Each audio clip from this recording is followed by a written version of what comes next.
Hunter. I'm Rebecca. I'm Caitlin. I'm Nessa. This is the Family Showdown!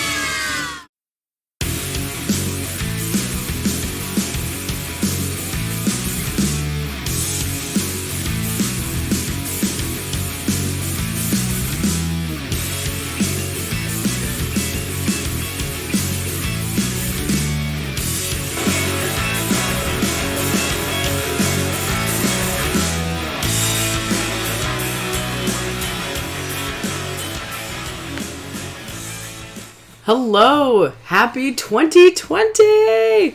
And here we are already, because it seems so long ago, that last decade. Looking back to 2019. I like doing these lists. They're tough, but I enjoy doing these. What list are we doing? The best games of 2019. Oh, okay. I think this is fun because I always feel like this first list is like almost garbage compared to the second time we do it, because we revisit it. Way to talk the list up. This is terrible. Let me move over a little bit. This list is terrible.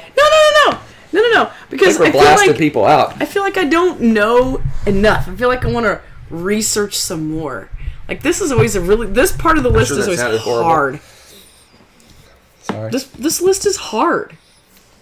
Is it? Why is it hard? Because I don't feel like I've played enough yet. I mean, I have. What's funny is there were so many games to narrow down from already. I've actually played more 2019 games than I thought I had, which was really cool. But that made that hard. But I know that there's so many like big games of 2019 we haven't touched yet. So I feel like I don't know. I have trouble. But it's a good starting point. Oh, it's awesome. No, I love it. Top 10 games of garbage. Yeah. All right, folks. Yeah, we haven't. It's been how long? It's been like 3 weeks now, right? We haven't seen you guys in 3 weeks. It's like last decade. No, that's already gotten old, right? In 7 days, it's already old. So, like she said, this is kind of a preliminary list because we always around June time frame. We do an updated list because I'm looking at our shelf of shame, and there's 2 or 3 games already down there. Yeah, one's in the mail that all could potentially make my top 10. And so it my begins. Revised top 10. But so it begins. But the thing is, I did my top 10 just to jump right into it. My top 10 in 2019, I was like, okay, man, this is going to be hard to narrow it down to 10. But I looked, and don't sneak over to Board Game Geek, but I had exactly 10 games. Well, they're instantly going to do that now. That I rated a 9. Well, that was easy. No 10s. I rated it because I want to do even numbers. I don't do this half number stuff. I rated 10 games a 9. There was no 10, so there's my 10. Boom. And then I just had to order them. But if you look, let me cover up the names in case you look. I revised my list. I marked out and revised because they're all 9, so they're all really close to each other. So Hunter doesn't have a top 10. He's got. I got a list. I got a list of 10 games. My number 1. No, you're number 9. My number 1. Everyone you should say is my number 9. No, my number 1 and 2 were easy. After that, it was like you could just roll it. You could just put it in a blender and spin it around because they're pretty close together. So I did my initial 10. I'm like, no, I don't like that game as much. So I revised it again. Oh my goodness. And I'm like, I don't know. So this is the most I've ever revised a list before. And what's funny is I could see this, like I was looking at some of them, and I could see with more plays this list going, oh yeah, like you were just saying, yeah, so easily because, well, you'll see why in a minute. It depends on my mood too. Like, oh yeah, these are all what I'm trying to say is all 10 of my games I think are amazing. There's not like I had to throw a couple of duds at the bottom to finish out my list. Oh, no. Not at all. All of them were good. And even some of the silly kid games that I played that were 2019, I thought these were fun, cool games. Yeah. And I gotta be honest, though, I think my number 1 and 2 are pretty solid. I do feel that. But you'll see. I don't know. This is, again, I said garbage and I made jokes about it being a garbage list, but that's for me because I feel like it seems so soon. Usually about half of our list changes. Yeah. Like 5 games stay on and 5 games drop off. And it's not a garbage list. And the reason it's not really a garbage list, though, honestly, is a lot of people don't get a chance to play the 2019 games till much later.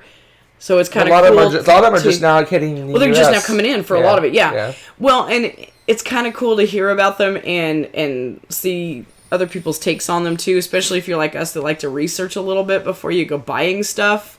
So even if it feels preemptive to me, at least I've got enough that I can kind of throw out some opinions and ideas about stuff so you can be like, I don't know. That might be something I want to try. I don't know.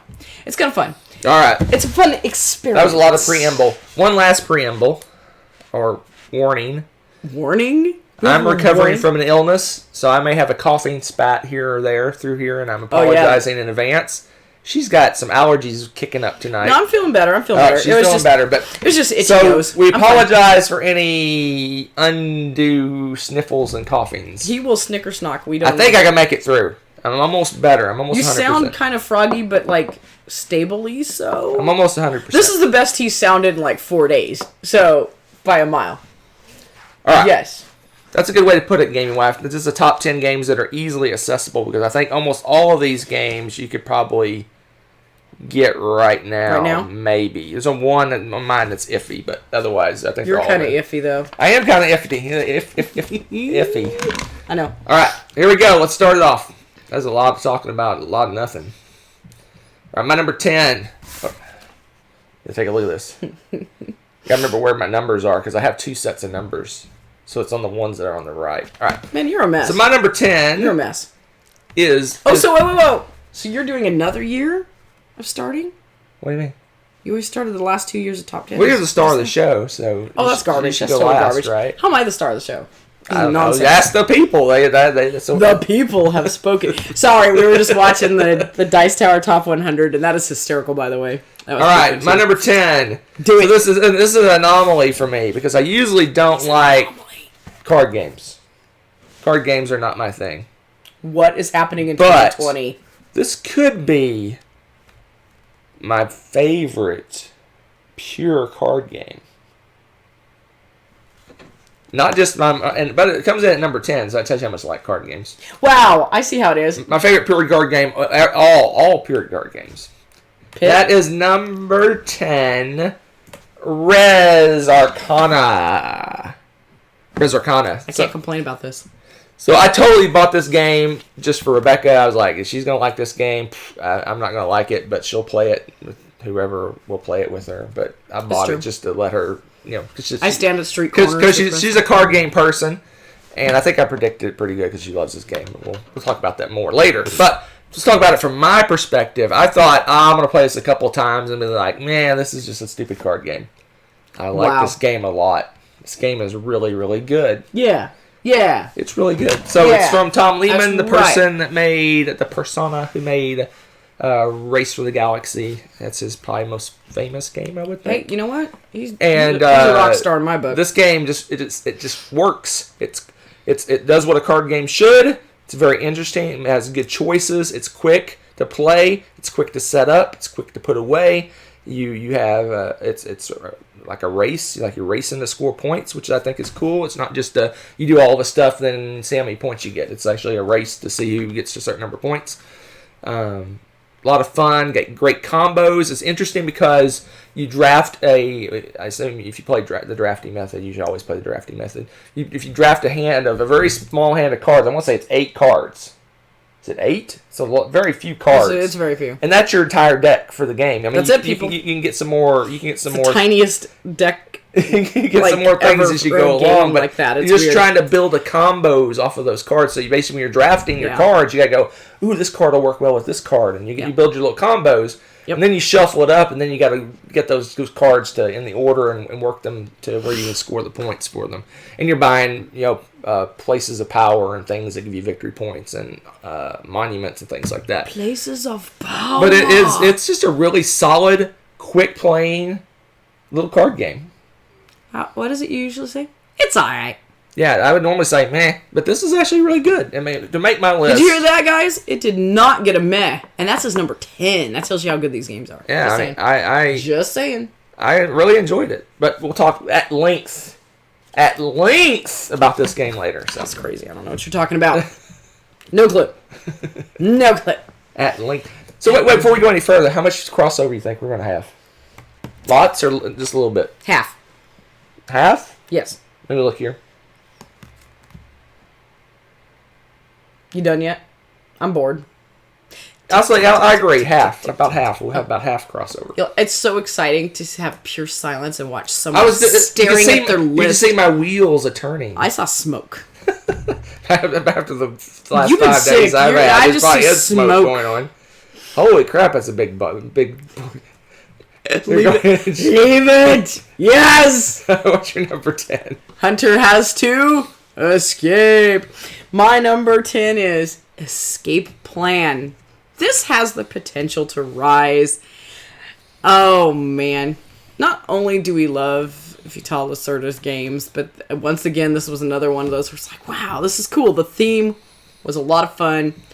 And it's another one of his crazy elegant, insanely complicated games where it's just really deep and you have lots of things that you're doing, but your turn is just incredibly simple. It's like you do this thing and then reactions ensue. It's just amazing how he designs these games. I love it. But you're committing like this heist and then you must escape the city. But in order to do that, you have to successfully go through with the heist, but you also have the right connections and this and that, and you have to actually plan your escape out of the building and out of the city. And you have to have these connections throughout town. You have to be able to find the exit, which is not evident at first. Right. So that's kind of exciting.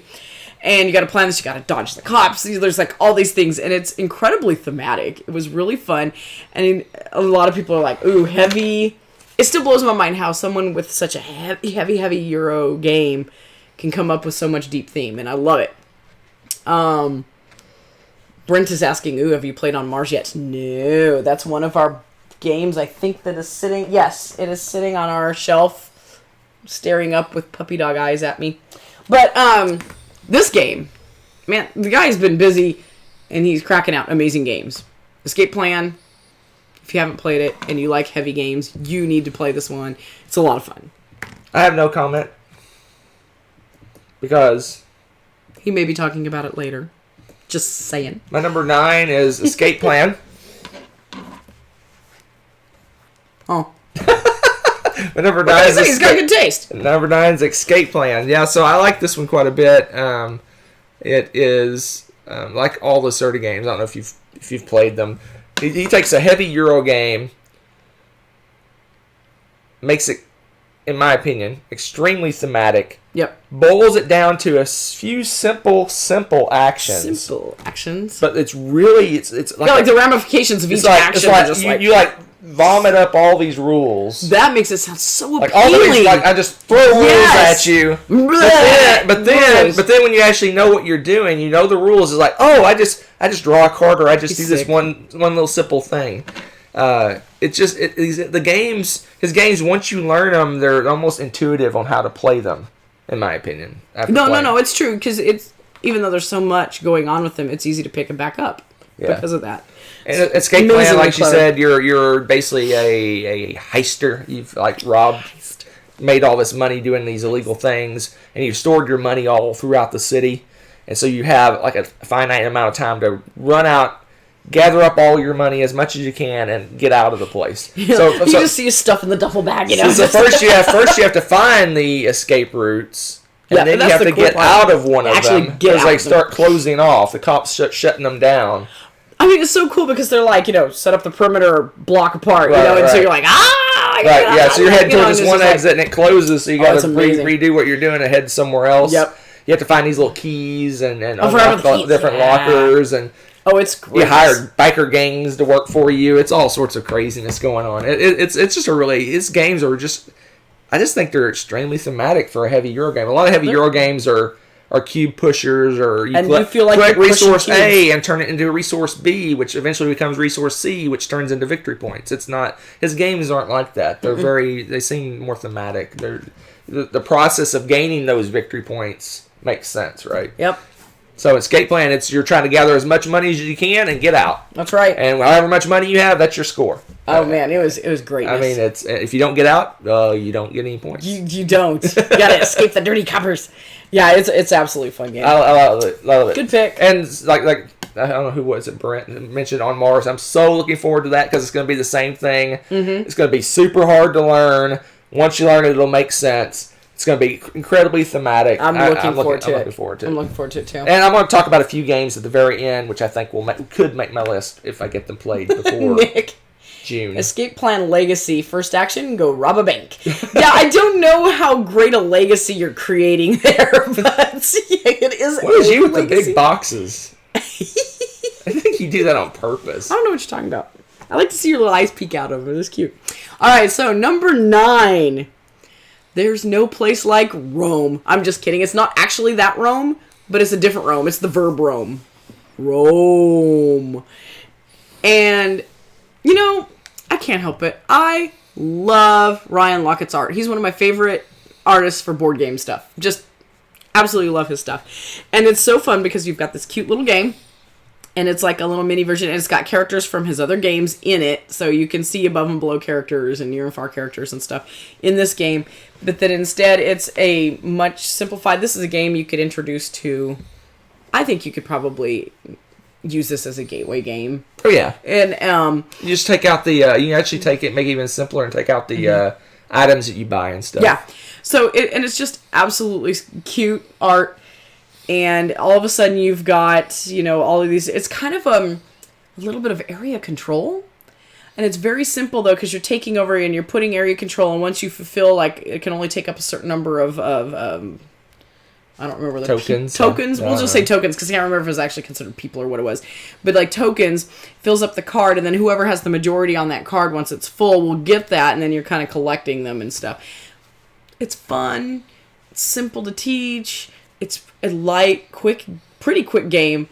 And again, the art is stunning, as always. I love it. And it's fun to kind of be like, oh, it's one of my favorite little characters. I don't know. You know how I am. I'm a sucker for good art. And I love playing this. This is one of those games that I would probably consider like a little popcorn game. I would play this over and over. So if you haven't had a chance to play it, I really like his light little game Rome. It's all right. Very fun. Mr. Poo-poo to lighter games.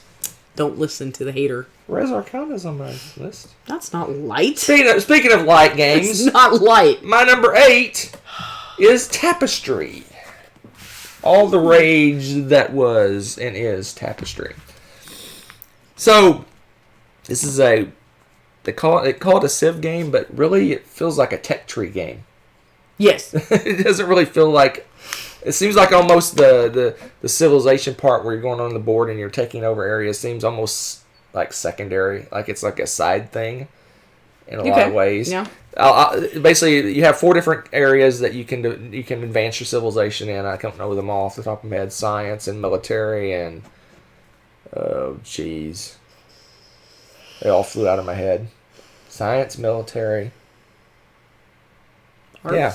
Technology, yep. and brain, and resources. I don't know. But anyway, so you're going on all these tech trees, and as you advance on these tech trees, you get different basically resources, and you have different cultures. They give you different superpowers. Mm-hmm. You build these buildings. There's a little kind of Tetris-y, puzzle-y thing going on when you build different buildings on your board. It has a thing that I like in games where as you take things off, like little buildings off your player mat, you get like more resources and more income. Yep. Oh, it's got a lot of things going for it. It's just the reason it's so low, and again, it's made my top 10. So low. I love that. It's a top 10 of the whole year. But the reason it's so low... Boom, David saved you. Military, exploration, technology, and science. Exploration, that's what the other one was. That's the thing on the map. You go, David. Right? The map thing. No, yeah.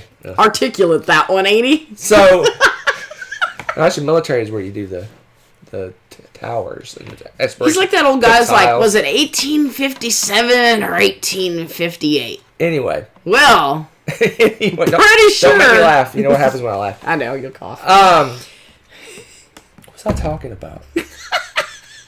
Tapestry, dear. It seems like to me, it's the reason it's so low on my list is it's missing... It doesn't feel like, to me, it doesn't feel like a Civilization game. Okay, no, I agree. It feels like more of a puzzly, moving up tech paths, or it feels Euro-y. It doesn't feel... You could almost put different things on those paths, like making different types of food. I mean, it could be almost anything going on those paths, right? It's heavy resource management. It's really big on the resource management, because when you run out of resources, that's when you end your turn. So you're trying to create resources and use resources kind of like an engine to extend your turn as long as you can. It doesn't feel like I'm going out and conquering things and I'm developing new technologies and I'm getting more powerful. It doesn't feel like a Civ game to me. Yeah. That's the reason it's lower, because I kind of went into it thinking, oh, this is going to be a cool Euro-y Civ game, and it's just a Euro game. Interesting. With Civ, it's like a Euro game with a Civ theme. If that makes sense. Yes. Okay, I have a couple people are asking about game balance and asking if you played it with rebalancing. I have not played it since they rebalanced the cultures. Basically, what Jamie did is basically you have all these. You start out with a civil. Everybody starts out with a different generic civilization, like traders or merchants or philosophers or whatever. Yeah. What Jamie did is he had people log their plays and their scores. Okay. And after there was thousands and thousands and thousands of plays, it seemed like certain ones were slightly more powerful than other ones. So he changed their starting setups a little bit. So instead of starting with this Civ, instead of starting with 3 resources, they start with 2 resources. Okay. Or the Civ starts with 5 extra points, or whatever. Yeah, we need to play this more. We haven't played it enough to notice that. I mean, we know the very first play that we did, we noticed that there was 2 Civs that will probably never play together again. Yeah, we did notice because there was one Civ that was canceling another Civ directly, what they were doing. Yep. Like this Civ's power was blocked by this other Civ's power. It was lame because we saw that right away. We like halfway through the game, we're like, this doesn't make any sense. Everything he's doing cancels whatever she's doing, right? Yeah. So I think there is some balances, but with so many different civilizations and so many different combinations, I don't think there's enough play testing that you could do before the game comes out to figure out all those combos and all those different effects. Well, I like what he did then, and he basically gave a response to it and said, "Hey, I'm going to fix it." This is the new starting chart for your. So if we play when we play it again, I'll probably print off that chart and like laminate it and throw it in the box and use that as the starting setup. That's not a bad idea. I like that.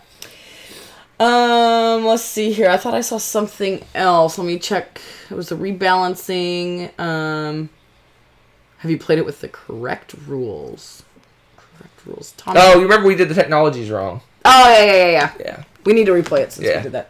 No, but we took a lot of notes on that. I enjoyed it quite a bit. I want to play it again. It's just that I do too. In fact, I feel like my play was an asterisk play because of the things we learned and stuff, and the rebalancing thing, knowing more about now that we're past the resolution and we're past the holidays, we can get back to playing. I want to play that game instead of I have to play this game. So I'm looking forward to playing the games I want to play rather than to play games try to I crack need out to play. some 2019s. Yeah. All right, my number 8 is also just kidding. It's not also the big boxes. Well, your face is right there. Just sit up straight, man. God. There you go. See, you fit. All right, my number 8 probably will come as no surprise if any of you have seen some of my Twitter ranting, and that is parks. I got this for Christmas, and another stunning art one, and again, it's about the national parks, and you guys know I like trekking the national parks, and we have that camping game that we always play. In fact, last time we went camping, we didn't get to play it, and we had to play it before the weekend was out. I was like, I want to play camping, so we had to play a game of camping. Had to play camp. And parks kind of has that feel for me too. I feel like this is one of those that I'd always want to take and teach to people. It has the national parks in it, and it has 43, I want to say, different artists or something like that that worked on the art for it. So it's got these beautiful pictures that are unique to each park. And you're going through, and it's kind of similar in some regards to trekking the national parks because you are collecting certain resources in order to visit the parks / purchase the parks, kind of, but you're visiting them. But it's got a neat, almost Takedo-like movement through the so-called board, where you're able to move forward. You can't be on the same space as someone else, with some small exceptions. But you can't backtrack on the board. So once you make that decision to move forward, you can't go back and collect other resources. So you have to be really strategic about where you want to go and how far you want to leap ahead. And collecting those resources, there's some great combo cards that will help you either decrease the costs or get, you get extra resources off of certain things and kind of collect a little bit faster. Otherwise, especially we were thinking about with multiplayer, like a 4-player game, it'd be really hard to get because there's not that many more spaces they add to the track. It'd be hard for you to collect the resources without those really cool combos. Right. But it's really fun. It's really easy to learn. It's another one of those games that if you set it up and you have someone that knows what's going on, teach it. You can teach it to beginners pretty easily, I think. You might just have to help them a little bit with how the combos work. So I would guess it would be almost like a Gateway Plus, maybe? You think? You could gateway it. I think you could gateway game it. If you've got some people that kind of know how to game a little bit, like have played complicated video games even or something, had some kind of experience with stuff like that, I think you could easily make this a gateway game. It's really fun. And the art just kind of sucks you in. And if you have people that like the outdoors and the national parks and things like that, it's really just, again, it's beautiful, thematic, fun game. It's got that sweet spot. It doesn't take too long to play. So, there you go. Yes, Tommy, yes. Get the game called Rec so you can play Parks and Rec. Someone put him in timeout or something. Our moderator's not on right now. Oh, dear. What can we do? All right, my number 7, another light game. Oh, it is a light game. I don't know what my list is. But number 7, let's keep the animal theme going. Oh, but let's spread our wings a little bit. Oh, gosh. Oh, don't laugh. And now you know what happens when he laughs. He may die coughing. Sorry. You all right there? Hi, Dean. Wingspan. So, yeah, this is the runaway hit so far of 2019. I think it's the highest rated game of 2019 on Board Game Geek currently, as of the filming of this. Rightly so. Although Marvel Champions is running up pretty quick. Is it? Interesting. As it can. This game is it's an instant family favorite. It may be, other than Legacy games, my most played game of last year. Yeah. I played this probably 10 times last year. I think that may be the most played, even Legacy games. There wasn't any Legacy games you played 10 times, is there? I'd have to look up. This may be my most played game of last year.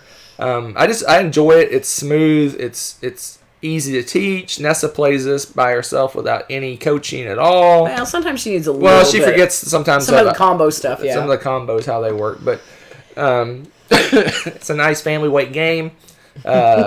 Beautiful production. It's got interesting combos. I like the fact that there's achievements. I like games that have like goals and achievements. You're trying to... Gotta have goals. Trying to give you some focus on what you're doing so you're not just kind of just... going all willy-nilly. You have like, okay, I'm going to shoot for this goal or that goal or this personal goals I have. Yep. Just great. It's resource management, engine building, combos. It hits on all cylinders. Only reason it's probably not higher is because... It's light for It's a light game, so... Otherwise, it'd probably be higher up on my list. Light. I don't agree that it's light. But I really enjoy this game. It plays good at all player counts that we played it at. We played it, 2, 3, 4, and 5? Yep. We have. So, and solo. You've played it solo. I've played it solo. Many times, actually. It's just really solid. Solid little game. The expansion. We played it with the expansion a few times. I love it. European expansion. Is it a European swallow? It adds end of round abilities, which is a new ability for the game. They didn't have that before. The end of every round, you get a little bit bonus. It's just... adds more achievements and things you can do. And more beautiful little birds. And purple eggs. Oh my goodness. That was popular with the children. Oh, no. We're dropping frames. Are they saying we're spinning? No. Yeah. That's it. Wingspan. I mean, if you haven't heard about Wingspan or haven't played it, you should try it out. It's really... It's really good. The hype is real. That happens. Hype is real. All right. My number 7... is kind of unique in that we have played it by itself and we have played it in combination with other games, and found it to be quite delightful. You do that on purpose, I swear. And that is Century: A New World. I don't know what it is about these. This is a game that by itself could be relatively light because, I mean, at its heart, you're taking a cube and trading it out in a bowl for another cube and trading those cubes for this cube. And there's like all this cube trading. But there's something cool about Century New World. They kind of change it up a little bit. Ours, unfortunately. Hunter's going to do the little magical thing. If you can still hear me. Didn't help. Yeah. Yay! Sudden link. Didn't help. Hold on. Fired. Turn this. Now, Hunter's making those boxes bigger. Just so you know, I do not fill up half the screen. He is so full of baloney. It's probably close to double what the normal picture looks like when he's done with it, but he's just being a bit trollish with me. Go ahead. Anyway, but Century... It is what it is. The internet's... It's the internet. It's not my computer, so... It's so embarrassing that Sudden Link can't get their act together. Alright, go for it. You'd think they'd be embarrassed anyway, but they don't care. So... Century: A New World, if you have not played this latest in the Century series, and you liked the other ones, I highly recommend playing this one because it is another great addition. And again, we enjoyed it standalone and combined with the others to make that big mega game so much fun. And I just think that adds to the variability of play. If you're in the mood to create something a little more epic and you don't mind a little bit longer setup, set up all of them. It's a lot of fun.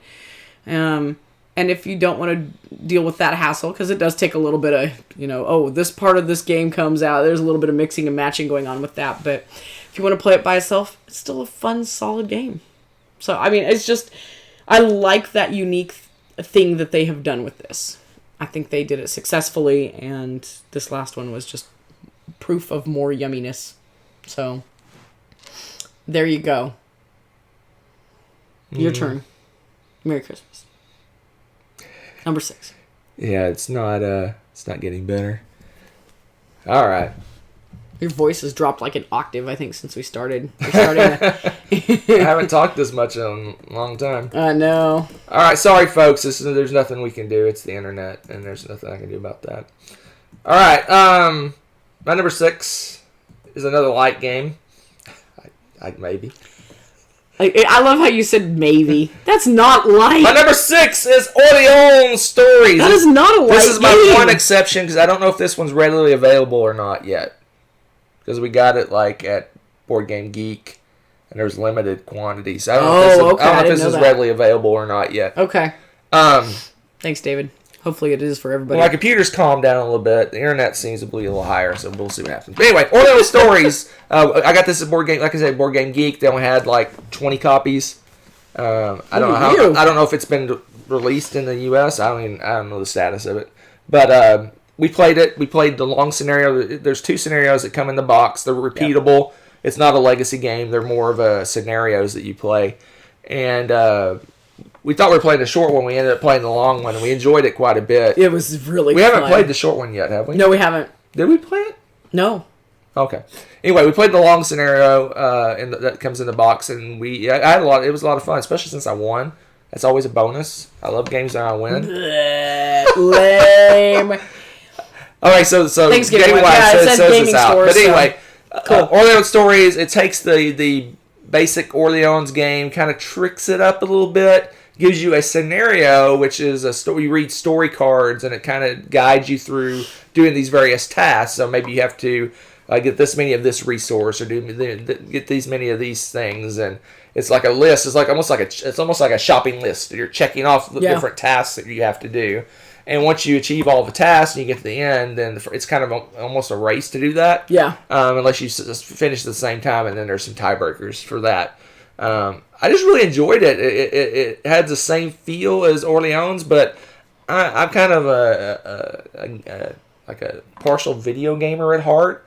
And I like those games where you go up to some dude and he says, "Hey, I need seven mushrooms from the forest over there. Can you go get those for me?" I was like, "Sure, I'll go get those mushrooms for you." And I wander off and I fight some wolves and I get some mushrooms, come back and hand him his mushrooms and go, "Okay, well, Fred over there at the tavern needs you to," this is what it kind of feels like in this game, is you're doing these various little tasks that kind of guide you, but there's many different ways that you can go about doing that, right? I mean, like if you have to collect these resources, there's multiple different avenues of getting that. So it's not like you're railroaded. You have to play. Some people say they didn't like it because it felt like you have to play the game this way and you have no other way to play it. You have to do this to win.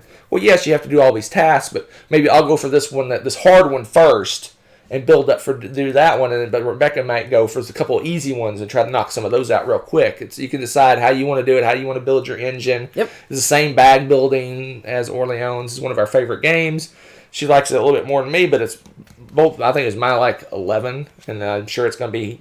It was in her top 10 last year, I think.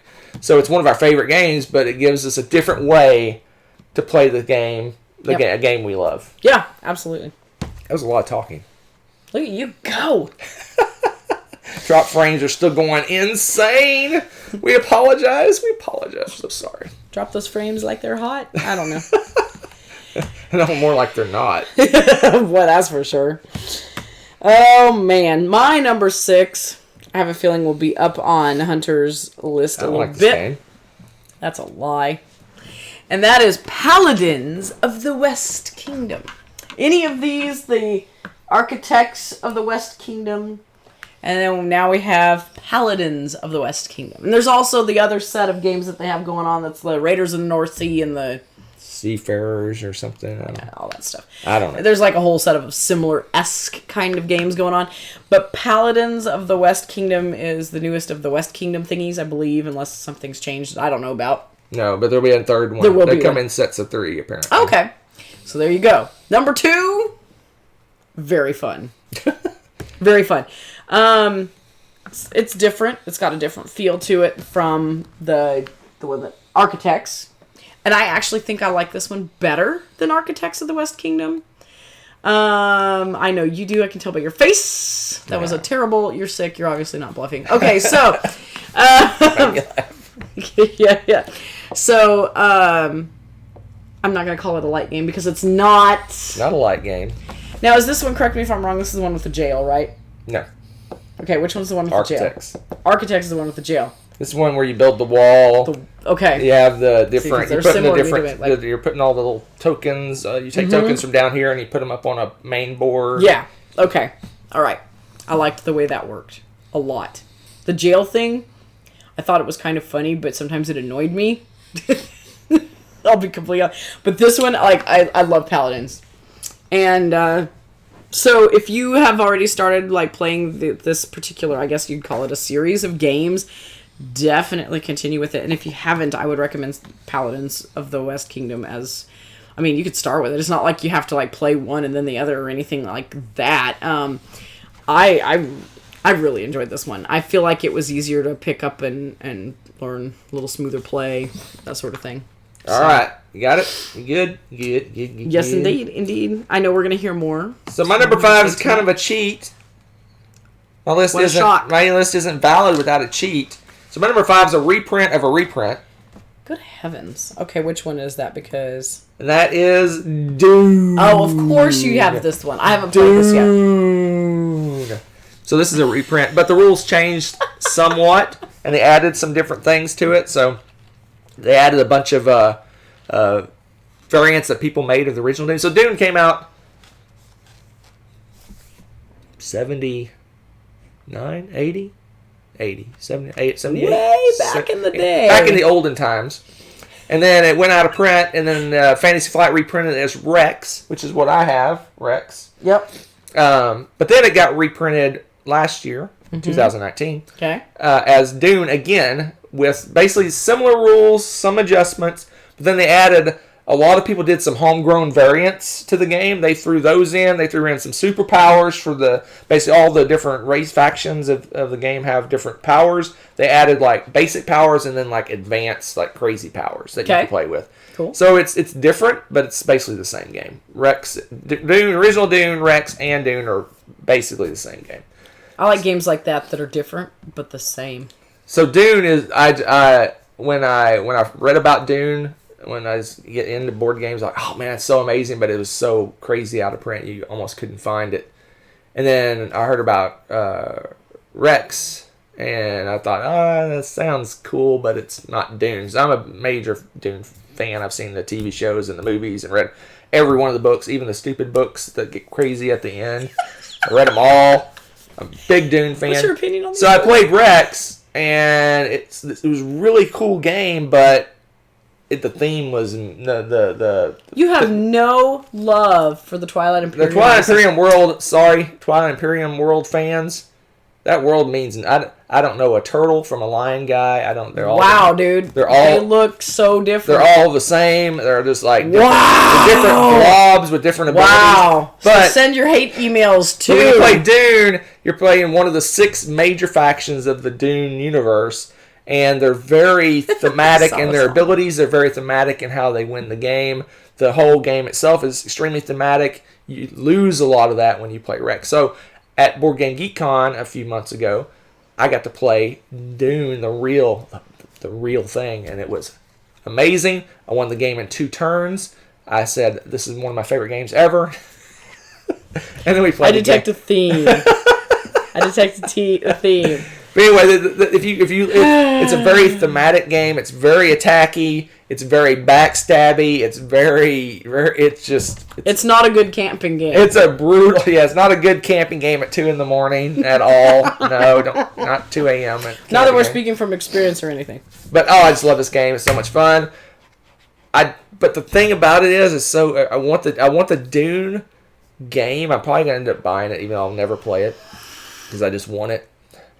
What makes you think you won't play it? Maybe when we're doing our RV tour around America, yes, we can play Dune. You guys we'll be like. But I love that Rex has the backstab cards at the end. Those are so cool. So that was so stupid and funny. It was so funny. Will I backstab you? The backstab card. Everyone knows they exist. You're just waiting to see who's going to pull it on. So it's amazing. To talk about that, that's one of my favorite things is about Rex, and it's not in Dune, which has nothing to do with. I'm supposed to be talking about Dune, but anyway. So in the game, you can have alliances, and if your alliance wins, everyone in the alliance wins. But at the end of the game in Rex, you're supposed to shake hands and say, "Good job, team!" But no, you can go, "I betray you!" And then the next person can go, "No, I betray you!" And so there's different types. Everyone has a betrayal card. It's so ludicrous. And they're kind of numbered from 1 to 8. And whoever has this, I don't remember if it's lower or higher number of betrayal card, they cancel each other out. So whoever that betrays, that has the most difficult card to complete, actually wins. You know what? But you can win together. But they should just make a game out of that. Just be like, you do this handshake. I betray you! But you stick a card in your hand and you're like, all right, sucker! I think it'd be great. Anyway, yes, Dean, I think I will. I love Dune quite a bit. The only thing about Dune is it plays best with the full 6 players. It actually plays best. It's one of the few games that plays best at the max. Do you know what game's probably going to have to be my number 1 now that I think about it? Any game that you beat me at? Yeah, Escape Plan. Because I destroyed him at that. I escaped out of time. I did not make the escape. I was 1 step away from getting out of the city. I would have won, too. If I would have got out, I would have won. I was just too greedy. Yep, that's my new number 1. Greedy. Actually, my number 1 also. I'm destroying my voice getting all excited about these games. I know, it's hilarious. He's going to be a frog tomorrow, and I'm going to laugh at him. Yeah, well. Yeah, it's fun. This low. She lied to us. Number 5 is Reavers of Midgard. Oh. Okay, I'm sorry. My top 5, man, are solid games. I am in love with these games. And at any point with more plays, like I said, I could feel some shifting happen. Reavers of Midgard. Oh, how to describe this? Hunter's going to, wax philosophical on it. Probably as his number 1, I'm guessing. But it's like what I wanted Champions of Midgard to be. I know Hunter's gonna set the place on fire now, but it's like it's not chock full of dice that betray you. There's my betrayal. Stupid dice betray me. It has dice? It does, but it's not like your fate is in their hands like it is in Champions. This is just, oh man. And I felt like the gameplay was smoother. I don't know what it is about this one, but I love Reavers. I have a feeling that this one with more plays is going to be... I actually want to play it again soon, I think, because I can tell you it's secured a spot in the top 100. for me. That's not impressive. Yeah, it is. I played a lot of games, man. I've played a lot of games. Yeah, and for it, with the few plays that we've had, for it already to have a pretty solid standing in my top 100, I'm thinking, okay. It's just a really good game. I love the way you go to fight monsters. I love the choices that you make. I love the way you build things. Just happy times. You're not going to say anything yet, are you? Because you're going to...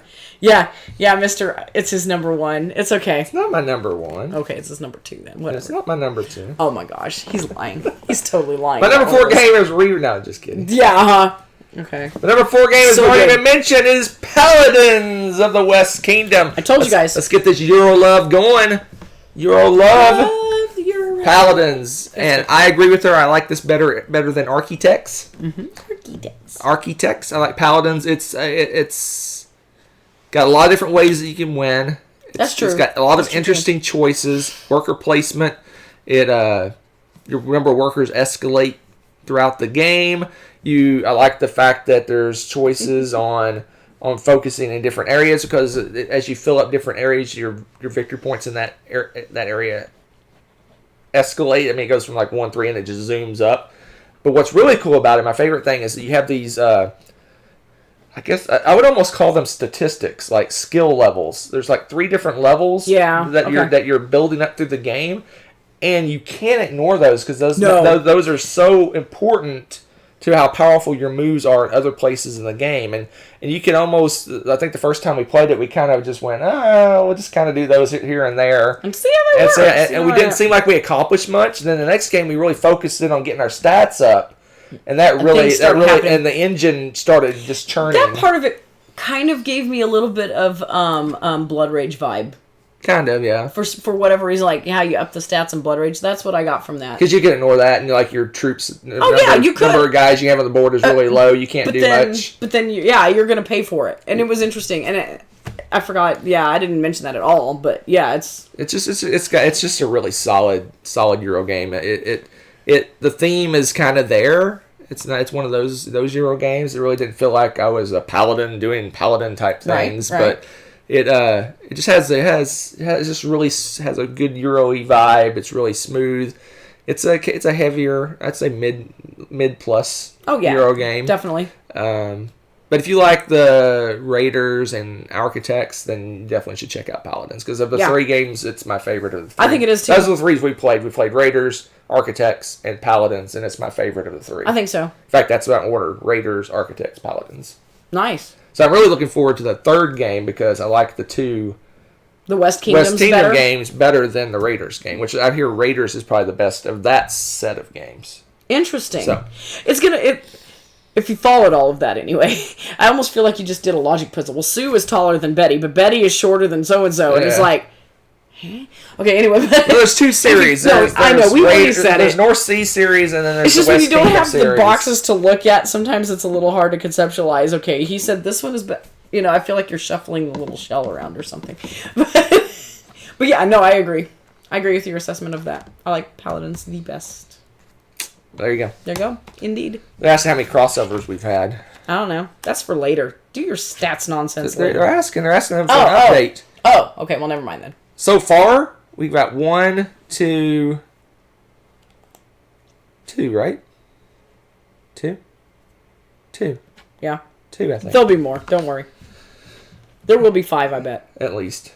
Maybe right. 6. Maybe what's 6. your number 4? Well, speaking of which, here's another one. Go. My number 4 is another crossover, actually. So there you go. The internet's calmed down. I should not. Oh, thank goodness. Okay. Yeah. I was like, this is wood. All right. So, Orleans stories. What Hunter said, and then some.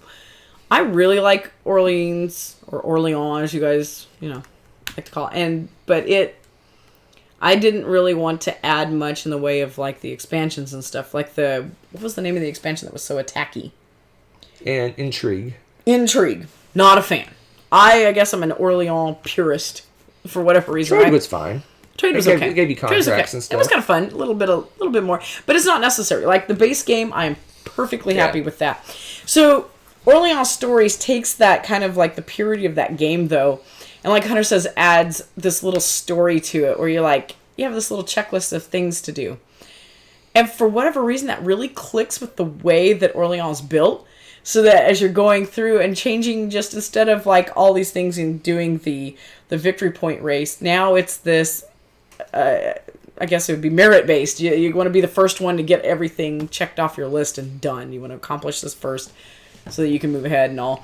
And I like the stories. I like the way that it changed the race up. It's just a fun way to use all of these mechanisms and things that we loved about Orleans in a slightly different light. And it was really well done. And I can't wait to play it again, honestly. It's another one. This one's going to be high up there. And I do consider them, yes, they're two totally separate games because you play them differently. They're not the same game. I would never lump these two together. No, they'd be separate. They're separate games. So it's pretty awesome. But yeah, and again, if it's available, and it sounds like it is from what everybody was saying, they were seeing it at their game stores, find somebody or go get this one. It's a gold one. If you love Orleans, you're probably going to like stories a lot. It's really fun. One thing that I didn't mention, I just thought of, is that in Orleans, if you played it before, they have these events that come out. They're completely random. Oh, yeah. Like you have a plague one month, next month you'll have it's great. You have this thing going on. It's just random. Whereas in the stories, the events have purpose, and you can actually affect what the events are. This is if you don't do this certain thing. Yeah, you have your checklist, but if you don't do this certain other thing among all the players, if they don't all contribute to this thing, then this really bad thing happens. Yeah, right? So you have this tiny bit of cooperativeness, but only in this one aspect. And it was interesting, because the rest of the time you're totally racing each other. But yeah, that was funny too, because you're like, gosh darn it, you're going to make me have to contribute to this so that we don't have to, the one that contributes the most gets a benefit. Yeah, so I mean, you want to. It's not like that group project at school where you have the one dude that does everything, It's not like that. You do want to actually help out because you will get something good out of it. Yep. So it's pretty cool. Yep. All right, let's move on to a light game. It's going to be a light, easy breezy game. I guess. Let's see what it is. With the same chips. Yes, Brian. It is the same for Orleans. It is the same chips. So you still have the little farmer guys and you have the little monks and all of those. Yeah, it's pretty cool. Go for it. Go for it. All right, my number 3. We're 4/10 of the way through this game. Yes. That is Clank Legacy Acquisitions Incorporated. We're 4/10. So you play 10 scenarios or 10 rounds, 10 games of Clank. And we're 4/10 through, and I'm already like... It's in fact, the reason our camera angle is at kind of a weird angle is that we have Clank Legacy set up underneath the table, ready to play. So, I love so we take our tables. take our covers off and Clank Legacy setup. I'm loving it so far. It has the potential. Yes, it does. To be my favorite Legacy game. Yes. I won't say that yet because I got to see if I win. Which now he's not. Don't laugh. Okay. He's not right now, so don't worry. He's not laughing much. No, but really, seriously. Yay!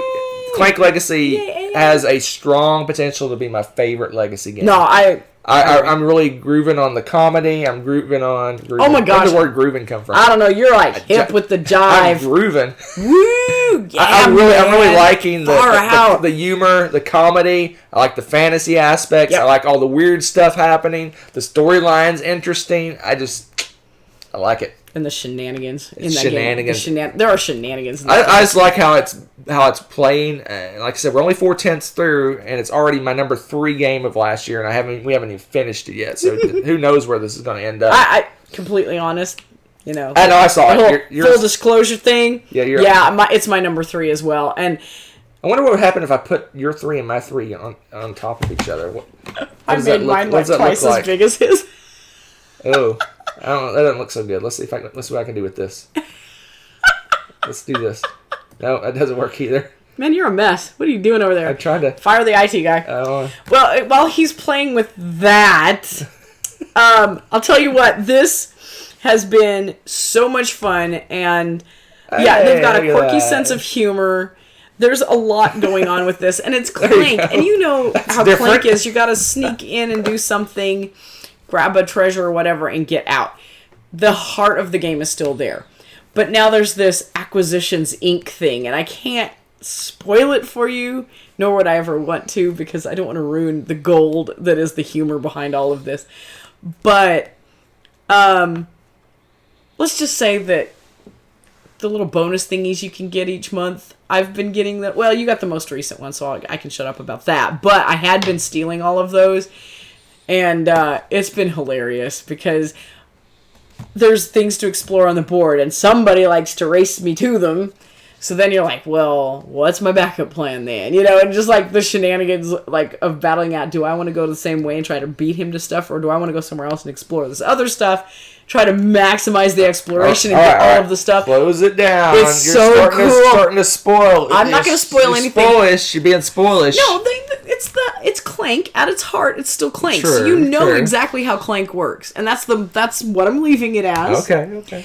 And I'm just going to say you're going to have a lot of fun with this, and it is fantastic. And I'm really surprised because I don't know. I'm really liking the turn that Legacy has been taking lately, because I was getting that vibe that, oh boy, we're going to have Legacy games that are all the same. You know what I mean? That samey feeling of, we're going to play them out. You're never going to want to play them again. They're starting, to have that same, there's some surprise, not a lot, this and that.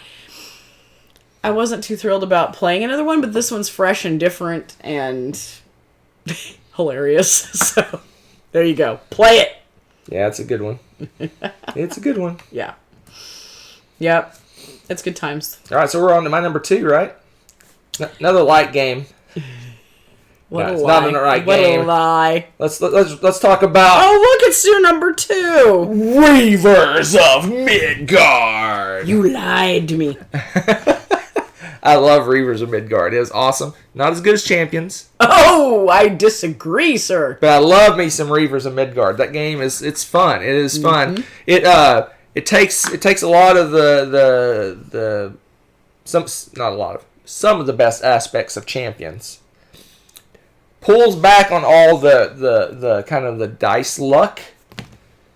Hear that part? Pulls back on the dice luck and adds some more Euro-y type things into it. So well played, Reavers. So you got a lot of you got multi-use cards, you got dice manipulation, you got set collection, and if you do enjoy the attacky, the rolling dice and let's see what happens aspect of Champions, you have the option of doing that in Reavers. You don't have to do it. Rather, you can gather different sets of dice to defeat monsters instead of just rolling attack dice to defeat monsters. So much winning right there. So it's really really solid. So much winning. If you're like Rebecca and dice hate you, this one has dice, but it just seems like you're flying through so many dice. It doesn't really matter if they don't have the faces you want for a lot of the time. That's true.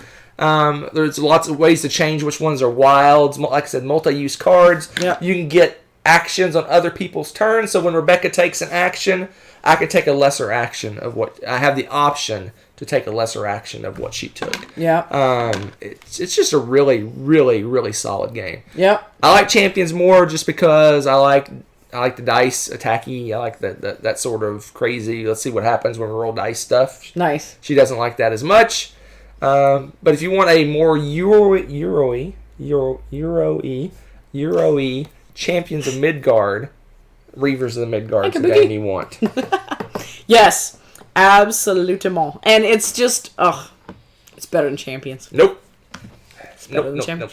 Hey, play both. Tell us what you think. Which one? I might go as far to say that base game Reavers is comparable. Nope. To base game Champions. Miles better.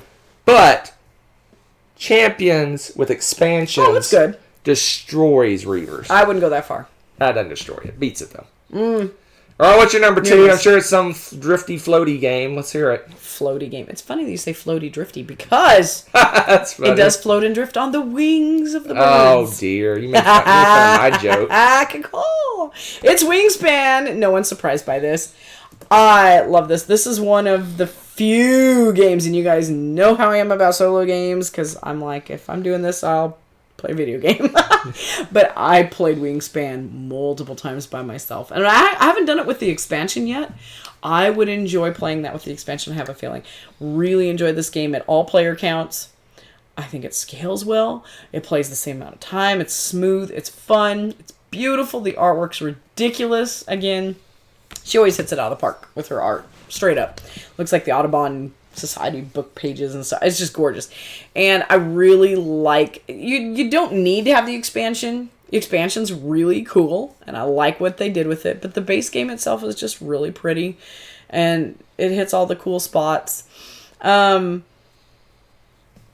It's not a light game, but I think because of the way you can walk through the turns, they're so systematic that you could teach people that don't game a lot this game, as long as you teach them how to do the turns properly and to read their cards. I think it would be a really cool game, and I think that they would enjoy it because they can really get behind the art, and they're going to feel a little more familiar with that, because it does look like the Audubon Bird Book. I mean, it's just amazing.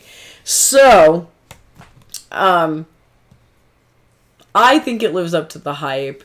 It was lighter than I expected because of all the hype. But then again, sometimes when they hype up a game, it is a lighter game that they hype up. So I guess I shouldn't have been surprised. I know that probably doesn't make sense. But I feel like it did live up to the hype as far as being just a solid, beautiful, and really fun to play game. Well, I think the fact that when you start out, you start with nothing. And you get, but I'm saying, and then you get a card, and then you activate that card, and you grow and you grow. The game grows. Starts right away. It starts right away. But I'm saying that it's easy to learn that way because you're not boom. Here's all these choices and all these rules and all these things. You can learn a piecemeal. You're right.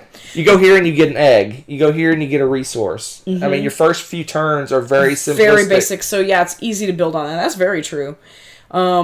And it's kind of fun, too, because then you start seeing, oh, well, if other people also have this happen, then I get to have this reaction, too. They start to be able to look for those things. Right. But it's every turn, there's just a little something added. No, that's a good idea. So, yeah, Stonemeyer's been hitting it out of the park. I mean, you joke, David, but, I mean, it's like... A bigger initial release is Wingspan, I'm sure. But bigger game-wise, I would say Scythe. Yeah. Wingspan will get there, I think. I think Wingspan may have more staying power than Scythe. Yeah. Will. Yeah, that's too bad, Rita, that the hype kind of hurt it for you. And I could see where it would, because, again, the hype machine gets so overblown and just out there that you have no real concept of what the game's like. Well, honestly, the thing I don't know why we're going off on a tangent, but we're going to. Always. What I dislike most about hype is not necessarily the attention the game gets. I mean, that's fine. I mean, I'm sure there's people that just look at the hype and go in blind and potentially get games they don't like or wouldn't like because they just want to get on the hype train. Right. What I hate most about hype and board game is it brings out this drove of haters that just trash games for no other reason than it's popular. Yeah. And that drives me completely batty. Like when the big hot games that come out. Yeah. You go to Board Game Geek and they already have hundreds of 1 ratings. Yeah, it's like, give me a break. Because they're trying to counteract the popularity. Anyway, that's a rant for another day. So they've already predicted our number one, sweetie. We're so predictable. I know. What's my number one? Your number one? City of the Big Shoulders. You are right. Look at you. Because I got to thinking about it and I was like, you haven't mentioned City of the Big Shoulders. You loved that game. I guess I'm going to have to play it at some point. I think. No offense, Tommy. I think I'm probably going to end up buying this game. Why would that offend Tommy that you're buying the game? Because it forces me to play. If I want to play, I have to play with him. Oh, snap. Now you're just like, but no. I'm going to play with everybody. Any game that's my number one game of the year and... Spoilers, probably way up my top 100 list next year. Wow. I need to own that game. Yeah, I can see that. But I do want to play this game more. Like, I want to play it right now. I wanted to play it after we were done playing it again. Wow. That's actually impressive. So, if you don't know what City of Big Shoulders is, it's basically if you take an 18xx game, if you don't know what that is, it's a stock market train company game. So, basically, you control train companies. You're building tracks. You're running trains. You're basically running routes and getting money. You're buying stocks in your company. Yep. You're buying stocks in other people's company. It's a big, heavy, crazy stock market game mixed with this whole building tracks and organizing your tracks and controlling areas on a board. So the thing I like least about 18xx, I enjoy 18xx games quite a bit. The thing I like least about it is dealing with the tracks, right, and dealing with trains. Like trains, they get obsolete, they rust, they become useless. You can actually go bankrupt because stupid trains, because you can't buy a train and all this stuff. That's great. I mean, that's fun. That's what 18xx is. But you take all that junk out that I don't like as much, and you throw in a heavy Euro game where you're running businesses, and there's not tracks and trains, and it's a worker placement game, and there's resource management and all this other stuff. What's not to love here? I'm thinking it sounds amazing. It's like they made this game for me. They said, Hunter, what kind of game do you want? And I said, this is the kind of game I want, and they made that game. Well, I think it's cool, because at first... the name was kind of weird, but then, like Tommy was pointing out, it's actually based off of a poem. And they have the poem on the inside of the box cover, which I thought was really cool. And I like that they kind of threw a little extra flavor into that, too. It's neat. I like little touches like that to games. So I think that'll be interesting. But you have that whole, but you have the whole stock market thing going on. You have the resources and selling, and there's like the supply and demand of goods and worker placement and getting special powers and all these, this game is so good. So there you go. She hasn't played it yet. I have not played it yet. I think they already gathered that though. But yes, and yeah, apparently you guys all know what my number one is, which is fine. I have no problem because maybe. What's funny is we got bookends. Right. My number 10. 10 and is my number one. Yep. Tells you what. Smack that guy. Res Arcana or Res Arcana, however you want to pronounce it. What was that again? Say it one more time. Res Arcana. I like that. Roll that R again. Res. Ah! You like that, huh? I like it. You're crazy. I have to go. I can't do it. I'm sick. You can't trill your R's anyway. I can't even make the sound that I pretend sound. I can't do it. That was awesome. Talk about Res Arcana before I start laughing. I can't laugh. Hunter already told you about how to res the Arcana. Basically, like how the game goes. But I really love the way that your resources flow in this game. Because it's all about those card combos. And like you said, your deck itself is not that big, but it is truly unique. And you want to keep your eye on the prize and the places of power. You kind of want to eyeball those from the start because you want to start aiming for those because your unique set of cards is going to combo in such a way that one of those, one or more, but usually one for sure, is going to be a lot easier to attain if you stick with what your combos are.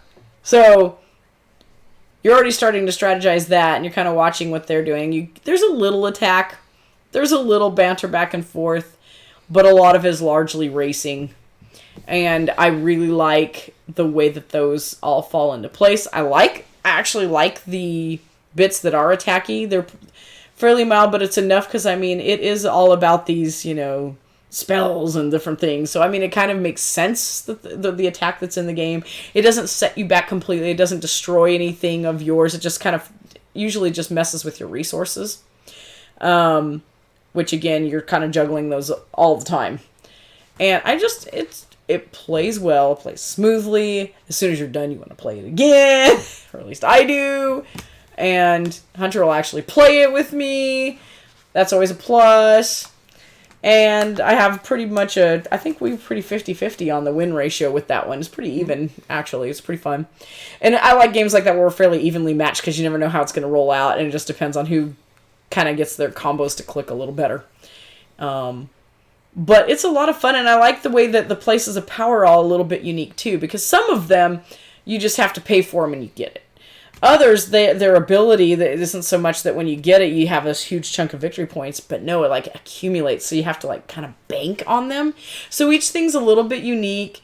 So the ones that you're going after each time, you're not going to go for the same ones every game. I really, really, really like that about it, because it makes it much more repeatable. You want to play it more. It's going to be different every time.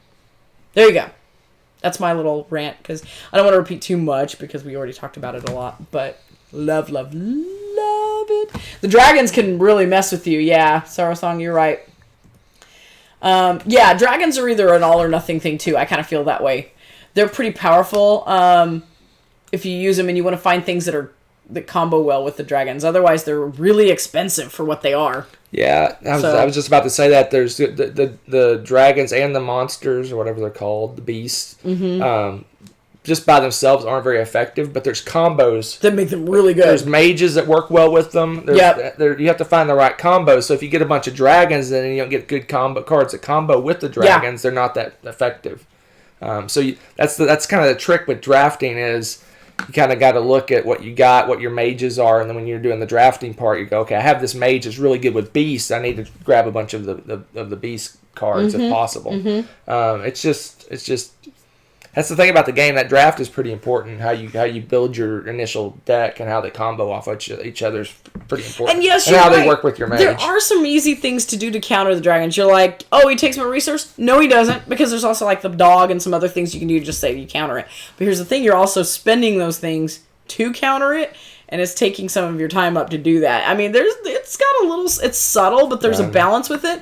And you're right. If you get the stuff where it's like the dragons come out cheaper and you can just start dragon. The game's all about combos. It reminds me a lot of what's that other game you like? Paper Tales. Paper Tales, where the combos are so important. Yeah. Into the game, that's the building. It's almost like a little mini deck, like you're building a magic deck. You're building a deck that works well together. You have to get an efficient deck. If you build a crappy deck that doesn't work well with your mage, you're not going to catch up with everybody. Then you're gonna be in trouble. Yep. I mean, that's the draft. That's why I think the draft is so important, because if you just get a random 8 cards, I mean, you can get nothing that works together, and someone else could get a really, really nice combination of cards. Oh, yeah, I did see that there was an expansion coming out, and yes, eventually we will be getting that. I don't pre-order, and I'm not going to go on that rant again. Oh, gosh, don't. I have it flagged for when it's available. I can purchase it, but I do not pre-order anything. You should just do, just to save time, you should just do a rant. Just hit a button, have a picture that pops up. That has my pre-order rant. My pre-order rant. Yes. So anyway, that's it. I mean, that's the top 10, and I have any honorable mentions or anything? I have tons of honorable mentions. I only have 3. I have 3 games. Only 3 games I rated an 8. Okay. If you were here at the beginning, I rated every one of these games a 9. 9, yeah. I had 3 games I rated 8. They're very, very different games. Mm-hmm. So I have a Parks. I can't believe you live. Obscurio. Okay, yep. I was going to mention that. And Box of Lies. Yeah, okay. I'm one of 3 people that have rated that game on Board Game Geek. That's amazing. You gotta play that game. I'm 1/3 of the ratings for that game on Board Game Geek. Well played, sir. Well played. I guess I need to go on there and rate it too. Be like, we rated half of it. Yeah. So, I have Tapestry as like my 11. I want to play it again. Play it correctly? Yeah, I put that game as like an asterisk play, and I'm like, Point Salad. I had a lot of fun with that. It's a light, silly, fun game. I really enjoyed it. And you're going to laugh at me, but I really love Draftosaurus. It's a cute little game. I can see why you liked it. Dinosaur game. I didn't dislike it. And I would play that over and over again. It's got the cute little dinosaurs. It's got a cute little player board. And you're just drafting these little dinosaurs. Oh, I love it. It was wonderful. Letter Jam. I have a love-hate relationship with that game. I will get better at that game. I love the way that game got 1 strawberry. Shush. My scores are horrible. They're abysmal. I love that game. Box of Lies, you already mentioned that. What was the other? Oh, Obscurio. You were talking about that. And then Subtext. That one's a lot of fun too. I think that's all of the big ones. Oh, Silver and Gold. I got to play that, and you have not played that yet. I won't play that. And it's I've written off roll and write games. I don't normally want to even mess with them either, but I really liked that one. So they're right there with exit games. It's too light for you. You wouldn't enjoy exit games and roll and rights are. Oh, I would never put right those the same together. Category for me. No, not a fan. Oh, I want to write. Oh my gosh. I don't like to write. So why do I want to write when I'm playing games?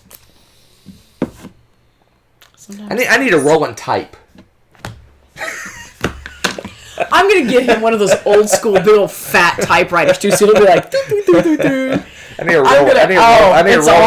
row and type. So I want to mention there's 3 games right off the top of my head that we have gotten. Mm-hmm. Is that right English? Did I say that right? I'm not even touching all this. Okay. Or getting that I think could make my new list. Okay. And that is On Mars. Yep. Maracaibo. Yep. Maracaibo. You know, that's actually a location in Pirates, the computer game. There you go. Maracaibo. It's actually a location. The computer game you talking about? So is La Havre. Well, what do you know? That's another location in the Pirates. I recently played the Pirates video. You know what? I've learned more geography playing board games. And QE. Those 3 games. Oh, yeah, QE. We keep talking about that one. We haven't had that one played yet, and it looks like a lot of fun. Roll and Etch-a-Sketch. Yes. I'd be terrible at it, but it'd be fun. I'd be halfway through the game like, you have to do a somersault and then keep your picture. Yeah, that's cool. Sid Meier's Pirates. Yes. Oh, my gosh. Yeah, I did not realize this. I was on Steam. I was bored. I was bored one day. I don't know where. It was like, where were you?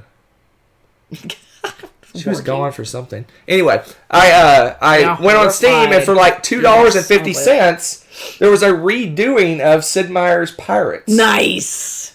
It was like in 2005, something like that. Yeah, it was a while ago. So I bought it for $2. It's the same, almost the same as that game, but slightly different graphics. Nice. Yeah, so beautiful. I played it. So beautiful. I was killing people. I was swashbuckling. Oh my goodness. Tried Raiders of the North Sea on the Switch, and it's fun. Oh, that's cool. Best expansions. See, I don't know if we've played enough expansions to do a best expansions, but I might be with Kabuki Kid on that. I think it may be Ante Up for me as well. I'm trying to think. Yeah, that's pretty good. Maybe Ante Up, yeah. Taverns, we want to try that one. I watched Tom's review of that, and I was like, I don't know about Taverns. Yeah. Because I've had a really bad track record with, what's his name? Wolfgang Wersch, or whatever his name is. No. That guy's a chef. Wolfgang Wersch? The guy that makes all the popular games. Taverns looks like another Quacks in terms of how crazy random it is. I am not a fan of like just crazy random. Because from what I've seen of Taverns, we're kind of getting off on a tangent here, but what I've seen of Taverns is it's a pseudo deck builder. You're building a deck of cards, and it has patrons and waitstaff and different people, right? And then you have tables that you're setting people at. So when you go to fire off your deck for your turn, you're flipping over cards, and every time you get a patron, you have to put them in a seat, and there's a limited number of seats. I think you start with 3 and you can get to 4. Someone could go patron, and they're done, and they get like nothing. Another person go, here's a waitstaff, another waitstaff. Oh, I get a barkeep. I get this. Oh, I get a patron. I get another waitstaff. I get a waitstaff. Oh, I get a patron. I get a waitstaff. I mean, and I would just be like, what? I get 3 coins, and you get like 75,000 things. Yep, lame. Might as well play Thebes. That's the same reason I don't like Quacks. I know a lot of people love Quacks and Quedlinburg. They think it's the best thing since sliced bread, but I played that once, and I shan't probably play that again. Yep. So. Yep. Let's see.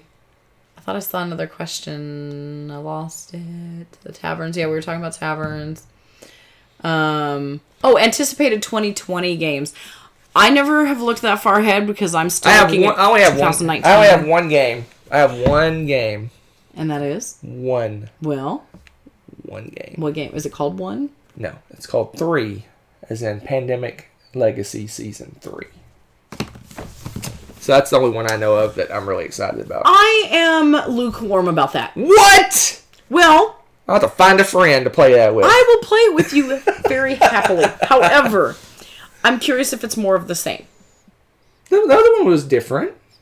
It was, and I enjoyed it. But I'm hoping it's not the same. I want surprises. So there. Oh yeah, Calico. That looks beautiful. Oh my goodness. Videos covering the decade. Ooh, that's a good question for my, What's that? Are we going to do any videos covering the decade? Yes, no, maybe so? I don't know, because we really didn't get hot into gaming until like 2013 or 14. Yeah. And we haven't done that many going back and playing older games type stuff, so we'd have like a dead space. We could call it the Dead Zone. So, I mean, we could do... It might not be a bad top 10 list once we get... In fact, that's actually not a bad idea. The, how do I sound like Little John? My voice is it cracking or something? Yeah, you're coming and going. What we might do, and that's actually a good idea, is we might, when we do our revised 2019 list, we might do the next top 10 as the top 10 games of 2010 to 2019. But I agree, Smokey. But a good chunk of that we probably, the only reason the reason I stressed that we just got heavy into gaming and we didn't go back much is that would probably be our top 100 game, or top 10 of our top 100. I don't think. Yeah. I only have a handful that are going to be outside that span. Well, maybe not. No, that's not true. That's not true. You're right. Hello, Pitt. You're right. So that might not be an idea to do those back to back. Revised 2019 and then top 10. It's like, here's our 2019 and here's our, top 10 of that. An even more impressive list of we're doing that span of 10 years instead of 1 year. That might not be a bad idea. That could be really fun. There's several different ways we could go with that, or we could do kind of like you're doing your Through the Years series.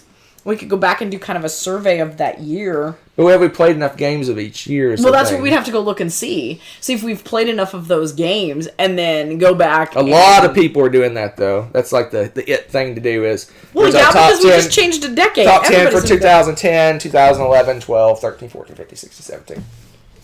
Your point? I don't know. Just saying. No. Right. It might be fun. That's a good point. I just think we would have... When are we getting a micro badge? Oh, on Board Game Geek, I actually submitted. Did you? Did you really? Submitted one, but I haven't heard back, so we'll see. Hopefully soon. Yes. You gotta let me know. Hopefully soon. That'd be so cool. Yeah, that's the thing. That's the thing. New Troll said they're gonna wait top two because I'm not sure what he's saying the top two about, but it may be like we played 12 games in 2010, 13 games in 2011. It really won't be. It'll be like a list of 10 games we played from that year. And it may be crappy. Some of them may be crappy games. I'd have to look and see. It's fun to talk about the crappy games, too, though. That's true.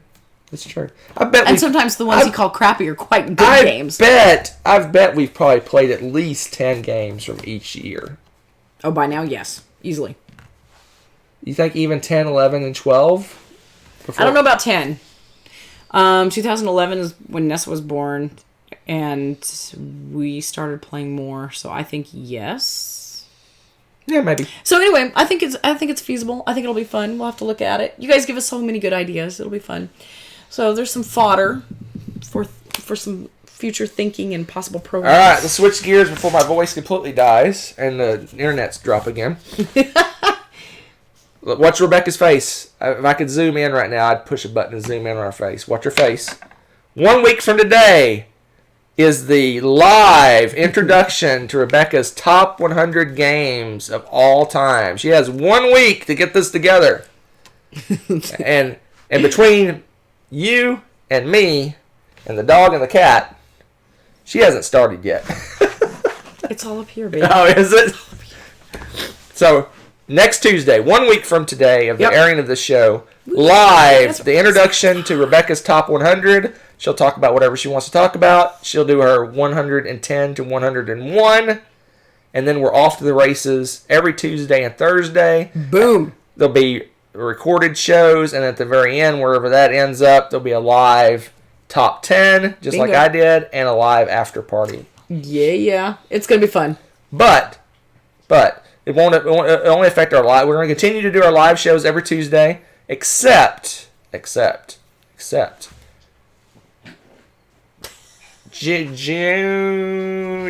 27th? Let me look at my calendar real quick. 28th.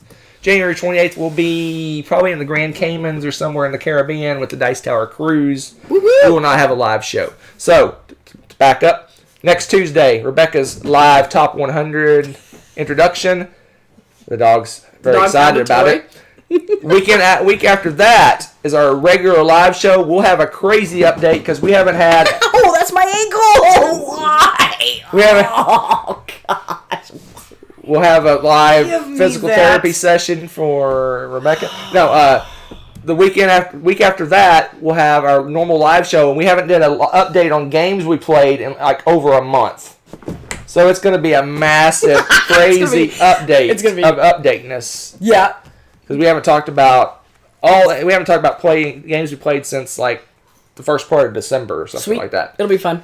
Then the week after that we'll be on the cruise.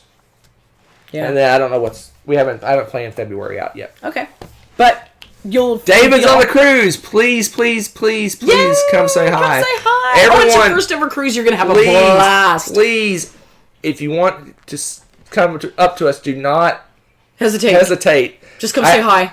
I mean, a lot of people just kind of in passing said, "Hey, I like your show" or whatever.